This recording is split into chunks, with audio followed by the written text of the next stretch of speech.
प्यारे भाइयों बहनों, आपका स्वागत है फिर एक नए संदेश के साथ। धन्यवाद करती हूँ कि परमेश्वर ने आज मुझे मौका फिर से दिया ताकि मैं आपके पास परमेश्वर का वचन लेके आऊँ। हम हर दिन धन्यवाद करना चाहिए परमेश्वर को हर बात के लिए। आमीन। आइए एक छोटी सी प्रार्थना से पवित्र आत्मा को धन्यवाद देते हुए इस वचन को चालू करते हैं, शुरुआत करते हैं। धन्यवाद करती हूँ पवित्र आत्मा इस वक्त के लिए कि मैं ना बोलूँ लेकिन आप मेरे द्वारा बोले।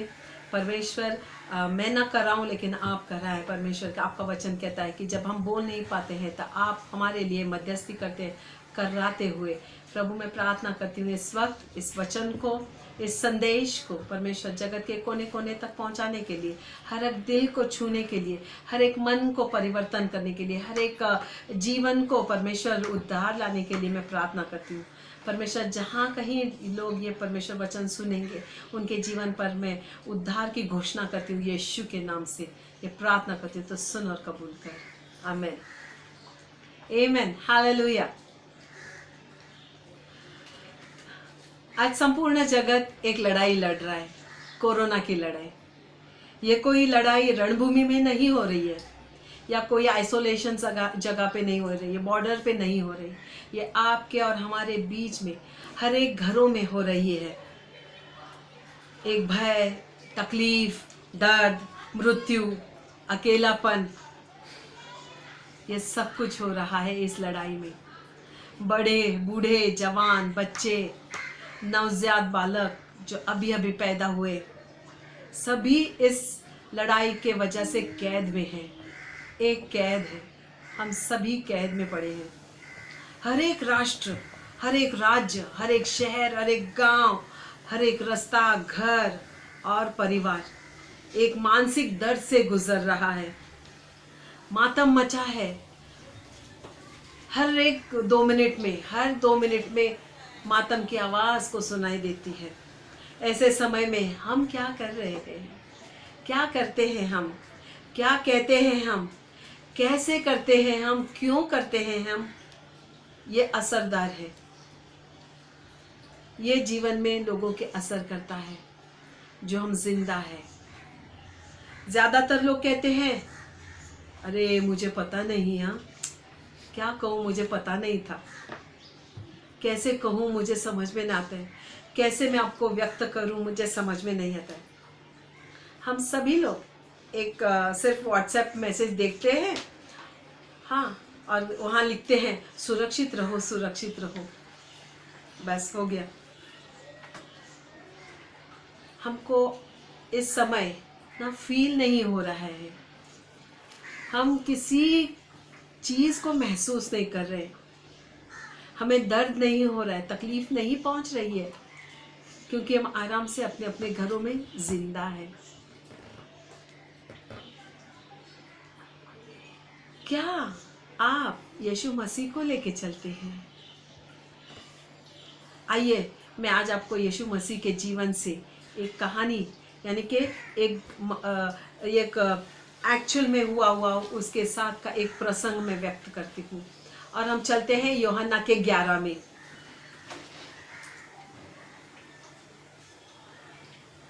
जब तक आप बाइबल आपके खोल रहे हैं, यूहन्ना का अध्याय 11 में चलते हैं। मैं आपको बता दूं, यीशु मसीह जब दुनिया में थे हमारे साथ मनुष्य के रूप में, उनका एक परिवार था, उनके दोस्त थे, समाज में सब हमारे जैसा ही उनका था।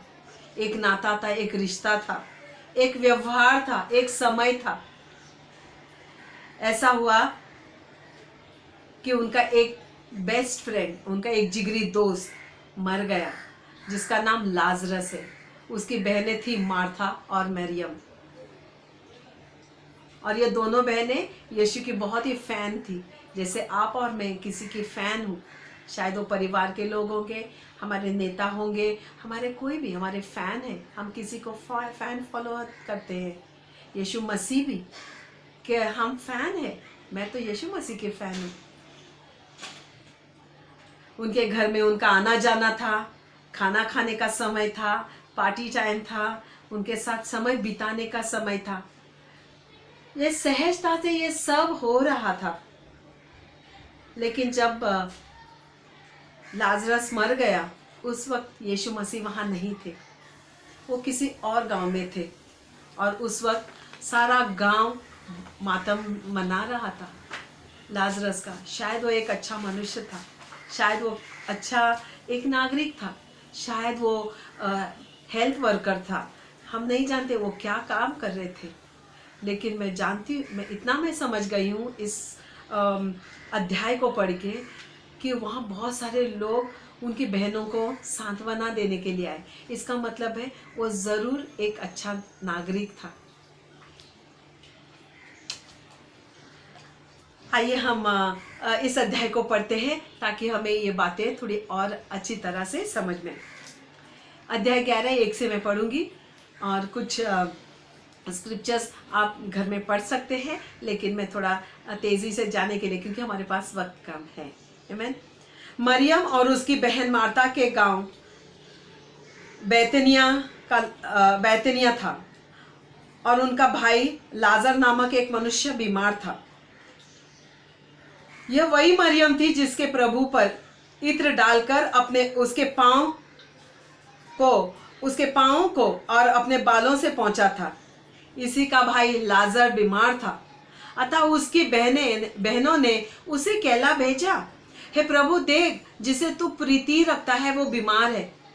यह सुनकर यीशु ने कहा, ये बीमारी मृत्यु की नहीं परंतु परमेश्वर की महिमा के लिए है और उसके द्वारा परमेश्वर की पुत्र की महिमा हो। यीशु मार्था और उसकी बहन और लाजरस से प्रेम रखता था। आज आप और मैं किससे प्रेम रखते हैं कि आपके बारे में ऐसी कहानी लिखी जाए। वचन 14 में लिखा है, तब यीशु ने अपने चेलों से कहा, जब मार्था ने ये कहला भेजा किसी और के द्वारा, क्योंकि वो दूसरे गांव में थे, उसके साथ उसके चेले भी थे। चेलों से यीशु कहता है, उनसे साफ साफ कह दिया, लाजर मर गया है।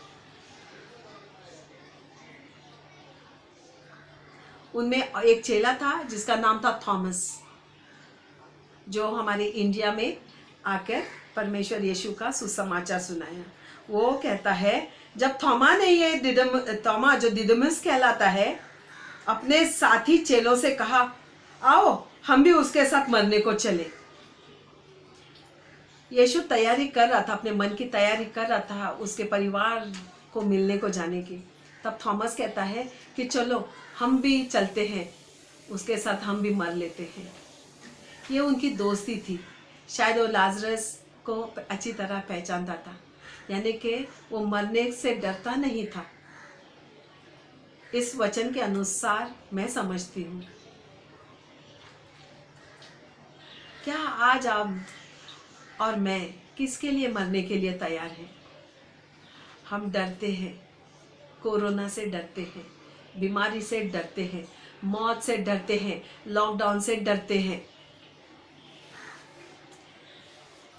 आपके घरों को सील हो जाएगा करके डरते हैं, आपके परिवार को बीमारी लग जाएगी करके डरते हैं।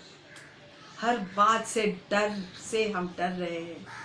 मरने के लिए कोई तैयार नहीं। जब यीशु ने ये बात सुनी, जब उसे बताया गया कि ये उनका मित्र, उनका परम मित्र, उनका जिगरी दोस्त मर गया, तो वो मैरी और मार्था को सांत्वना करने के लिए दौड़े। वचन 21 में लिखा है, और जब वो दौड़े और उसने देखा, मार्था ने यीशु से कहा, हे प्रभु, यदि तू यहाँ होता तो मेरा भाई कदापि न मरता। क्या विश्वास था उस स्त्री को अपने दोस्त पर कि अगर यीशु आप मेरे यहाँ होते ना, आप मेरे भाई को पहले देखने आते ना, तो वो मरता नहीं, वो जीता। शायद आपकी आवाज़ को सुनकर जीता, शायद आपके स्पर्श से वो जीता। मैं नहीं जानती कैसे जीता, शायद आपके प्रार्थना करने से वो जीता।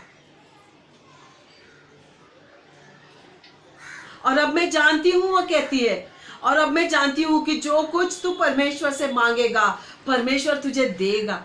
मरने के 4 दिन हो गए थे, लाजर को मर के 4 दिन कब्रों में डाल के हो गए थे, फिर भी उसकी बहन को इतना विश्वास था यीशु मसीह पर कि वो जिला सकता है, वो कुछ भी कर सकता है और परमेश्वर उसकी बात को सुन सकता है।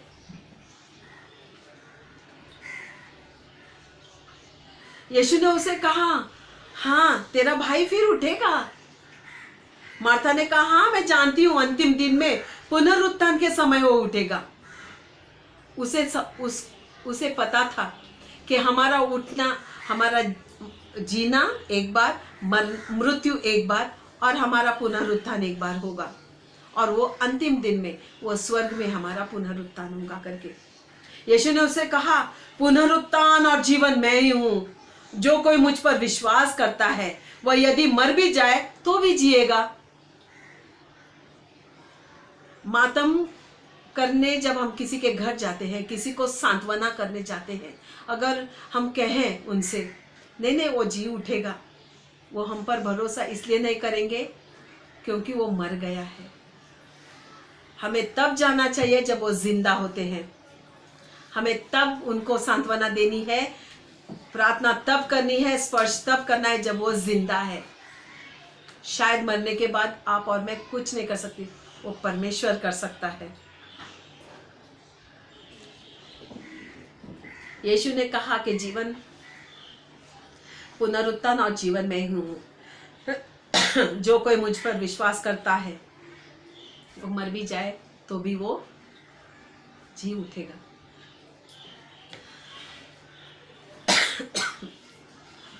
वचन 27 कहता है, हाँ प्रभु मैं विश्वास करती हूं कि तू परमेश्वर का पुत्र मसीहा है, जो जगत में आने वाला था वह तू ही है। कितना भरोसा था उसको अपने दोस्त पर कि वो ही परमेश्वर है, वो ही जगत का उद्धारक है। अगर कोई हमसे ये कहे ना कि मैं जानती हूँ ना, मैं जानती हूँ तू है मेरे साथ, मैं जानती हूँ तू मेरे साथ है, जानती हूँ तू मेरे संग, मेरे तकलीफों के समय तू खड़ा रहता है, मैं जानती हूँ कि आप मेरे लिए खड़े हो ना, हमारा भी मन भरता है। इस वक्त पहली बार यीशु मसीह रोए, पहली बार बाइबल कहता है यीशु मसीह रोए। वो ये कहकर तो चली गई अपनी बहन को बुलाने को कि अपना मित्र आया है, अपना गुरु आया है, ये कहने के लिए वो दौड़ी। बाइबल में लिखा है कि तब सुनते ही मरियम दौड़ के आई। ये मरियम यीशु से बहुत प्रेम करती थी, क्योंकि वो जानती थी, उसके प्रेम को जानती थी, उसके अपनेपन को जानती थी। जब उसने उसके देखा यीशु मसीह को, यीशु मसीह के बारे में सिर्फ सुना, तब वो उठ के भाग कर आए घर में से और यीशु को मिलने गए।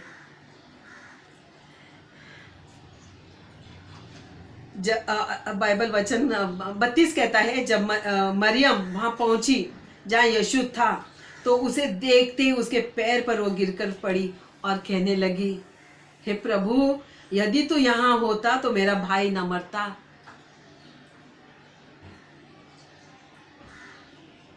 जब यीशु ने उसको और यहूदियों को, यानी कि बाकी के लोगों को उनके साथ आते हुए देखा और रोते हुए देखा, तो आत्मा में वो बहुत व्याकुल हो गए, उदास हो गए। यानी कि उनको देखकर, मैरी और मार्था के उस रोने की कर्रा को देखकर वो रोए।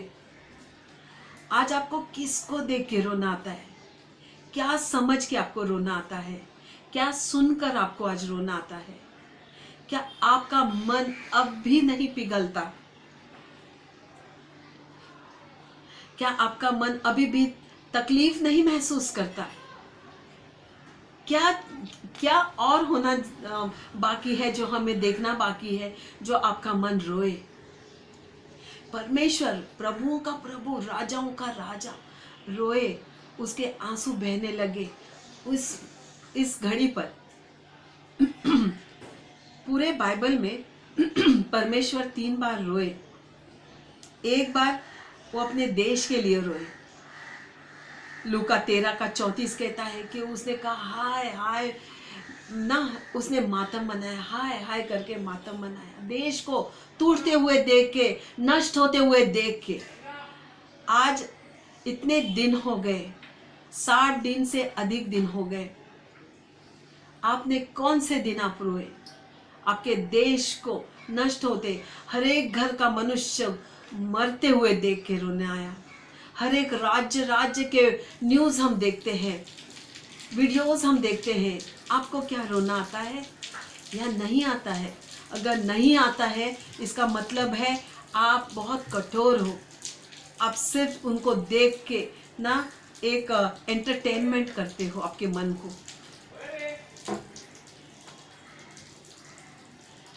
तीसरी बार परमेश्वर जब रोए, उसने प्रार्थना की। आइए हम उस घड़ी को भी पढ़ते हैं। इब्रानियों का 5:7 कहता है,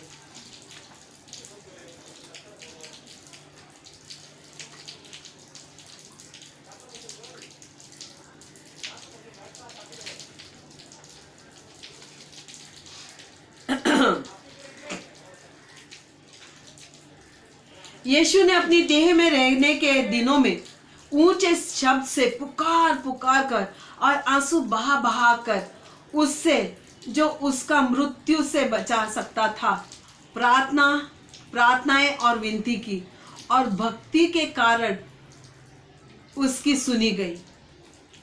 पुत्र होने पर भी उसने दुख उठा उठा कर आज्ञा माननी सीखी और सिद्ध बनकर अपने सब आज्ञा मानने वालों के लिए सदा काल के लिए उद्धार का कारण हो गया।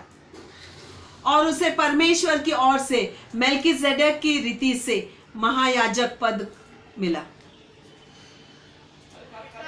उसने विनती की रोते हुए, प्रार्थना की रोते हुए। बाइबल कहता है कि वो रोए और पुकार पुकार कर रोए। हम कब पुकार पुकार कर रहे हैं? हम कब पुकारते हैं परमेश्वर को? किस वक्त हम पुकारते हैं? कब व्याकुल हुआ मेरा मन, कब व्याकुल हुआ मेरी आत्मा कि मैं रोऊं? हाँ, यीशु के पास लाजरस को जिंदा करने का सामर्थ था और हमेशा रहेगा। वो हमें मृत्यु में से जिलाएगा, उसके पास सामर्थ है। पर आपके पास विश्वास होना, आपके पास धर्म होना जरूरी है। आपके पास एक धार्मिकता होना जरूरी है। हमारे पास आंसू होना बहुत ही जरूरी है। अगर आपके पास आंसू नहीं है तो आप पता नहीं किस प्रकार से ना मनुष्य है और जो जी रहे हैं। अगर हम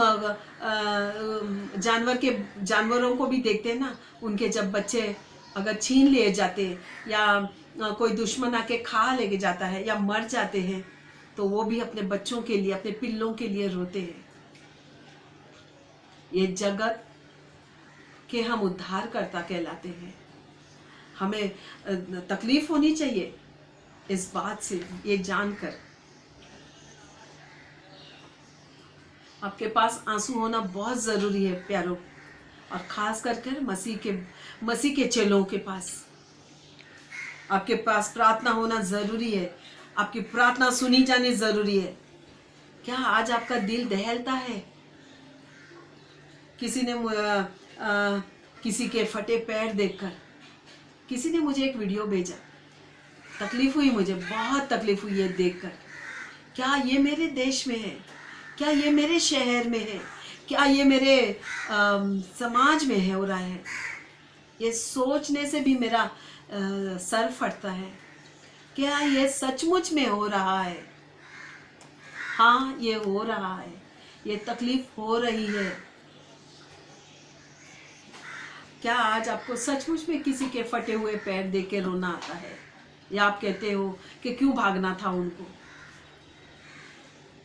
क्या आपके दिल को कुछ तड़पाता है?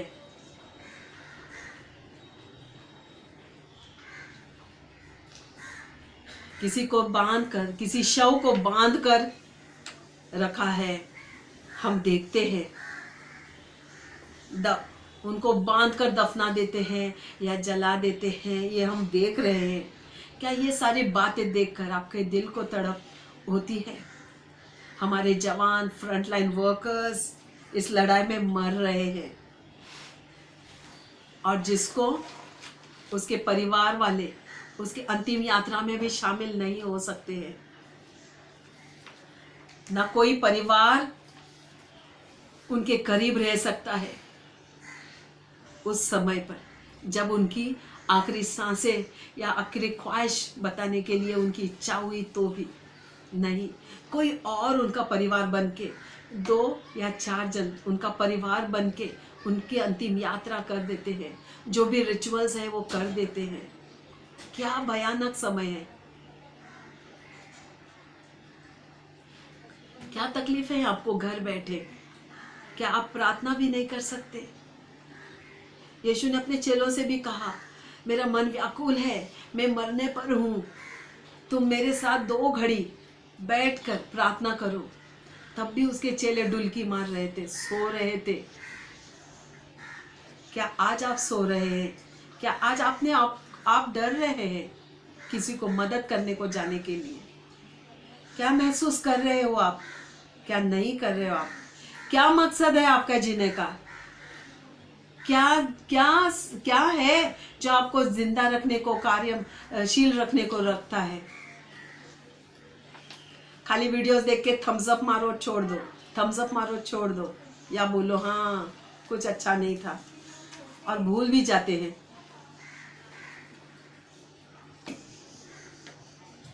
मुझे जरा भी अच्छा नहीं लग रहा है इन दिनों। ये सारे लोग जो अब जा रहे हैं अपने अपने घर में, अपने अपने गांव में, मैं सोचती हूँ क्या उनके पड़ोसियों नहीं थे वहाँ? उनको सांत्वना नहीं कर सकते थे? कर सकते थे। उन्हें कह सकते थे कि आप रुको, आप ना जाओ, ये समय कठिन है, हम मिल बांट कर रोटी खा लेंगे, जो कुछ है आप रहो। उनको मरने के लिए छोड़ दिया। बस अपने घरों में हम दरवाजे बंद, किवाड़े बंद करके रह गए, छोड़ दिया उन्हें अकेले।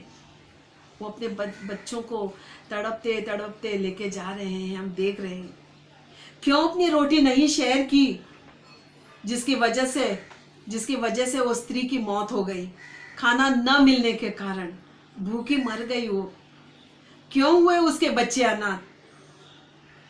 क्या अभी भी हम बड़े नहीं हुए हैं कि हम बच्चों को भूखा देख सके? हाँ, भूखा रहते हुए देख सके। जाने दो, मरने दो। आप कब आवाज लगाओगे? कब? पूरा जगत नाश हो रहा है, धीरे धीरे धीरे धीरे मनुष्य मरा जा रहा है। मैं इस देश का हूं, मैं इस पार्टी का हूं, मैं उस गांव का हूं, मैं इस गांव का हूं। करते करते हमारी ये लड़ाई खत्म नहीं हो रही है, लेकिन मनुष्य जरूर खत्म हो रहा है।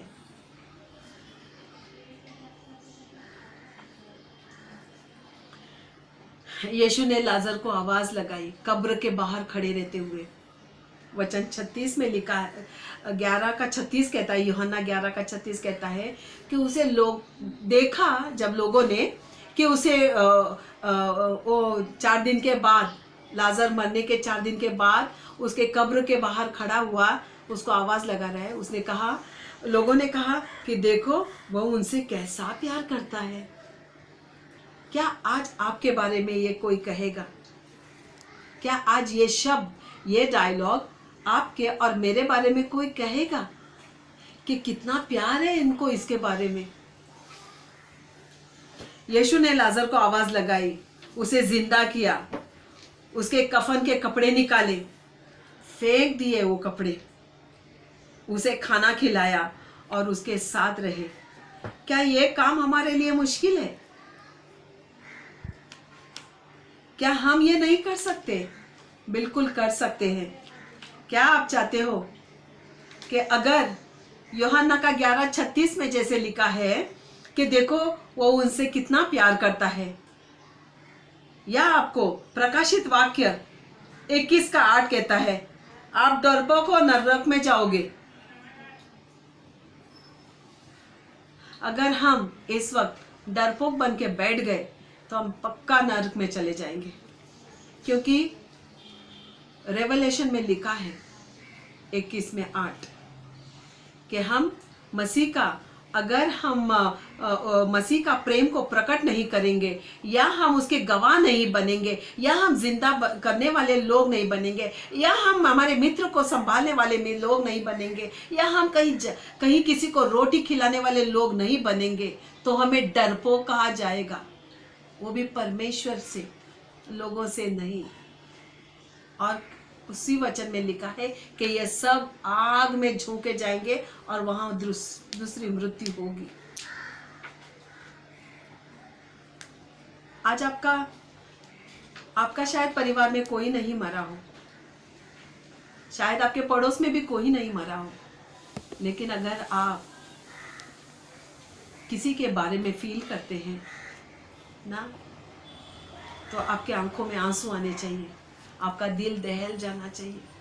मेरा दहलता है। मैं ये प्रचार जरूर कर रही हूँ। मैं जब से मैंने ये मैसेज लिखा है, उस समय से लेके मैं परमेश्वर से एक ही बात करती हूँ कि परमेश्वर मेरे आंसू बहने ना देना, ताकि जगत को मुझे दिखाने का नहीं है, लेकिन मुझे ये कार्य मेरे जीवन से कर देना है।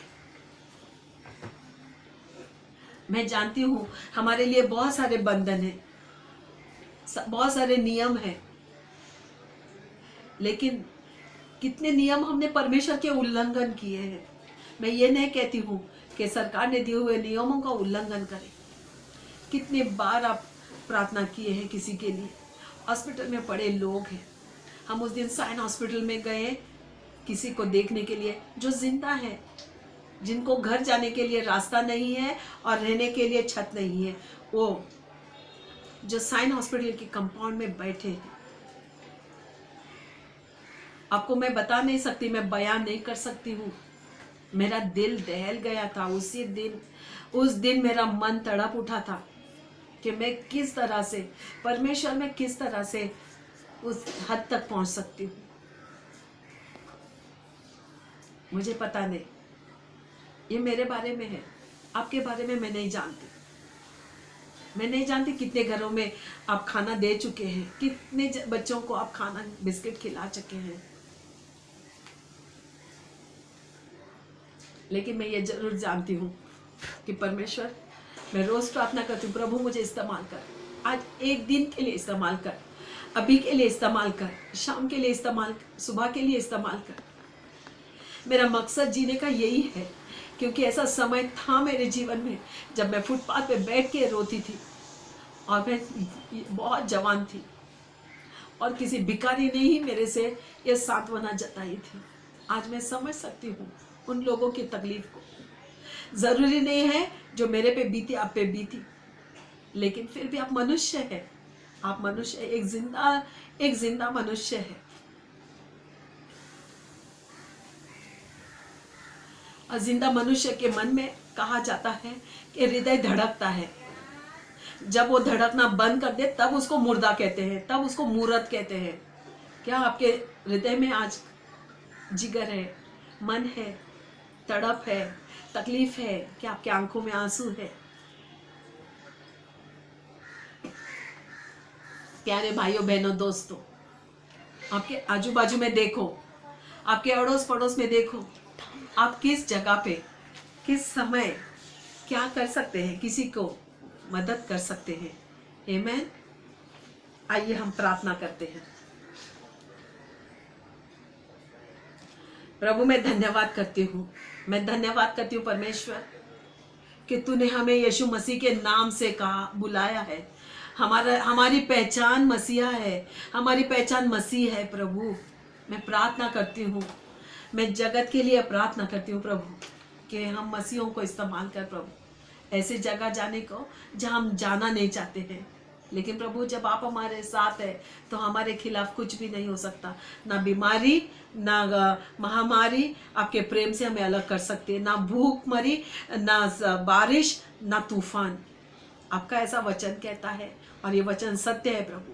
मैं प्रार्थना करती हूँ परमेश्वर, हर एक जो मेरे इस आवाज़ के नीचे जो सुन रहे हैं, मेरे इस मैसेज को सुन रहे परमेश्वर, मैं प्रार्थना करती हूँ उनके मन को तू बढ़ा प्रभु, उनके मन को तो सामर्थ्य बना परमेश्वर। जैसे परमेश्वर आपने 4 दिन के मुर्दे को आवाज़ लगाई और वो मुर्दा जी उठा।